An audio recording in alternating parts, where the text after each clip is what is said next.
Now, hello, my dear friend. Good morning, good morning. Shiva Baba, Parvati, Ganesh Parvati, সাক্ষী কৰি video' এটা প্ৰস্তুত কৰিব ওলাইছোঁ অসমবাসী ৰাইজে বিশ্ববাসী ৰাইজে এটা বিশেষ কথাৰ কাৰণে আৰু মই মোৰ হেৰিটোত মোবাইলত বেছি টকা ভৰাব নোৱাৰোঁ অলপ টকা ভৰাওঁ যে যিকোনো সময় পাওঁ তাকে কৰোঁ সেইকাৰণে কিছুমান ক'ব লগা থাকিলেও ক'বলৈ থাকি যায় আজি মই এই বিষয়ে ক'বলৈ বিচাৰিছোঁ যে আজি আমাৰ অতি পূৰ্বৰ পৰা যিটো নিয়ম চলি আহিছে আপোনালোকে জানেই নহয় কাৰ বিষয়ে ক'ব ধৰিছোঁ এই সূৰ্য দেৱতাক প্ৰণাম কৰিব সূৰ্য দেৱতাৰ নিচিনা আমাৰ আৰু পৃথিৱীত সূৰ্য নাথাকিলে কোনো প্ৰাণীয়ে জীয়াই নাথাকিব অতি পূৰ্বৰ পৰা আমাৰ আইতা ককা দেউতাহঁতে যিখিনি মানি আহিছে সেইখিনি নিয়ম কিয় এজনী নামতী হৈছে নামতী বুলিয়ে ক'ব পাৰি কৰিশ্মা নাথৰ বিষয়ে ক'বলৈ বিচাৰিছোঁ সি যে মাহেকীয়া হ'লেও নাম গাবলৈ কিয় যায় মাক দেউতাকহঁতে সেইবোৰ নুবুজায় নেকি মাকেওতো বুজি পাব মাকেওতো অতি পৰম্পৰাটো নিয়মটো মানি আহি আছে মাকেও বুজাব পাৰে আৰু যদি প্ৰকৃততে গুৰু ধৰা নামতী হ'লে গাঁওখনৰ যদি একত্ৰিত হৈ পেলাই গুৰু ধৰি পেলাই যদি নাম আনি শিকায় তেতিয়া অকল এজনীয়ে নুঠে তাৰ লগত কমেও 20-25 জনীৰ লগত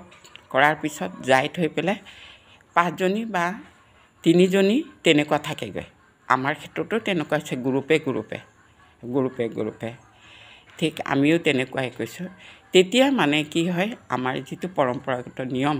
আমি মাহেকীয়া যিটো মানুহ চোৱা মানুহ আমাৰ ঋতুৰ চাপ বুলি কয় অতি পূৰ্বৰ পৰা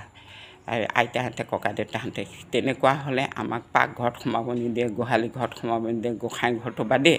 জাগাতে বহি থাকিব লগা হয় ইটো নুচুবি সিটো কাৰণ দেহাটো কমজোৰি হৈ থাকে সেই 3 দিন আৰম্ভ 7 দিন মানিব নোৱাৰিলেও 5 দিন মানিব নোৱাৰিলেও 3 দিন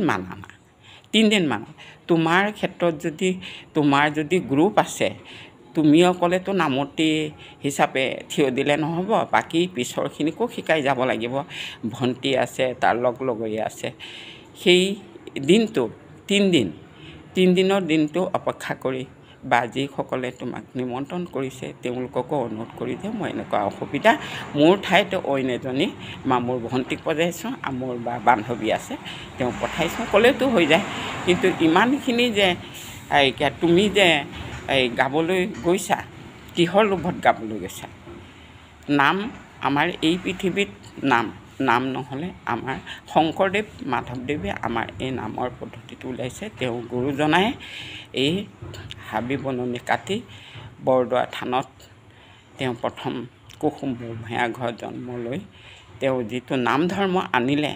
শংকৰ মাধৱে আমাৰ সেইটো নাম ধৰ্মত কিয় তেনেকুৱা লেতেৰাকৈ গাব যাব লাগে এইটোতো বহু লেতেৰা বিষয় কাৰণ 3 দিনটো আমাৰ গাটো অকণ অসুস্থ হৈ থাকে আৰু গোন্ধ ভাৱো ওলায় নিজকে অনুভৱ কৰা হয় তাত অত দৰ্শক এখন অনুষ্ঠান ভগৱানৰ নাম লৈ পেলাই সুমংগলৰ কাৰণে তেওঁ নাম পৰিৱেশন কৰিবলৈ মাতে সেয়া জেগাত অশুভ কৰিবলৈ যোৱাৰ দৰে হয় আৰু কাৰোবাৰ এঘৰত মাতিলেই যেনিবা শুদ্ধ চিতে মাতিলে সেই ঘৰখন বা ঘৰ লোৱা পাতে বা কিবা বছৰেকীয়াই কিবাকিবি বহুত ধৰণৰ মনৰ ভাৱনা লৈ পেলাই নিজকে শুদ্ধ বুলি এই ঘোৰ কলিযুগত আমি কেনেকুৱা মুক্তি পাম বুলি সকলোৱে নাম ধৰ্মটো মানে বেছিকৈ আগভাগ লয় নাম বিনে আমাৰ মুক্তি নাই গতিকে কৰিশ্মা নাথ মোৰে জীয়াৰী নিচিনা মই তোমাক কৈছোঁ বেয়া নাপাবা কিন্তু তোমাৰ মাতৃওতো সেইবোৰ কথা বুজাব লাগে আৰু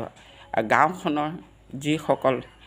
তোমাৰ লগত পৰিৱেশন কৰিব তেওঁলোকৰতো মাতৃ আছে সকলোৱে বুজা পৰাৰ ক্ষেত্ৰত তেনেকুৱা গ'লে তেনেকুৱা এটা মুঠতে বাক্য আজি এই আমাৰ অসমখনত প্ৰচাৰিত নহয় যে তেওঁ অসুচি গাৰে চোৱা গাৰে নাম গাবলৈ যায় কিন্তু এইটো এটা বহুত ভুল আগৰ ভুল নাজানাসকলে কৰি গ'ল যেতিয়া বৰ্ণগজা পৃথিৱী নাই দাই নকৰা মনিচ নাই কেনেবাকৈ যদি ভুলো হ'ব পাৰে কোনোবা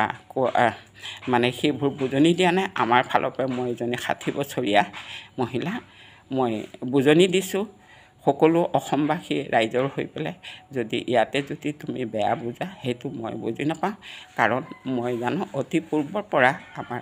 আইতা ককা দেউতাহঁতে যিটো পূৰ্বৰ নিয়ম মানি আহিছে সেইটো নিয়ম মানিব লাগে তেতিয়া শুদ্ধ চিঠে শুদ্ধ বনে যাবগৈ আৰু মই ইমানকে কৈ অসমবাসী ৰাইজ বিশ্ববাসী ৰাইজক মোৰ ফালৰ পৰা